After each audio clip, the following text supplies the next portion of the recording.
Shrinkage is, while judging, one of the most common errors that I see on mounts is shrinkage. And if you look at a score sheet, there are so many places on there that a judge can get you for shrinkage. Yeah, I recently had a student and they were very perplexed about this whole splitting term. And the splitting, I guess the easiest way to describe it is there's two sides to a lip. There's two sides to an eyelid. There's two sides to a nose. There's an inside and an outside. And when we split it, that's exactly what we're doing. We're splitting those two sides apart, leaving them attached at the very end of the cut, you might say, to where it lays open as one smooth, flat piece of skin now, the inside and the outside. By splitting these eyelids and lips open like that, it allows us to thin that skin now. Like the muzzle on a Bobcat can be easily 1/4 of an inch thick. Once we split that, well, we've cut that in half now.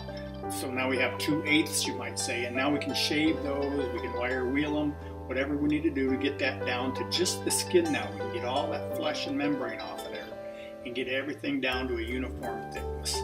When we split the eyelids, that allows us to get all the way down to, I'll use, like even a white-tailed deer, it's much more obvious.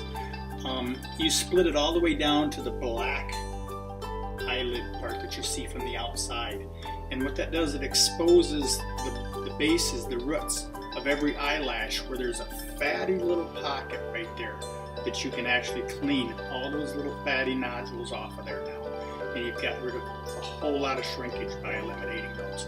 It's the same thing on a Bobcat, it's the same thing on a little dinky weasel. No matter what size of animal, it's the same thing. Whichever way you choose to do the toes, the results that you get is the most important thing, and that you have a good preserved foot. In this video, I'm turning the ears. In other words, I'm separating the back skin of the ear from the cartilage, creating a pocket there. When it comes to the mounting and the technique you're going to use there's several different ways there too. You can use Bondo, what we call a Bondo ear, where you just put a little bit of Bondo in there and you shape it before it kicks.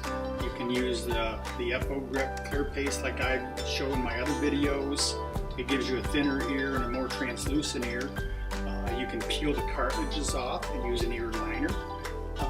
All three ways have their advantages and disadvantages. And like I say, I've done all three of them. And for me, with the smaller mammals, the way I'm showing in the videos is the way I like that. That's my preferred method. With a lot of larger animals like the Cape buffalo, eland, and stuff like that, they're huge. I've always used the Bondo method for that stuff.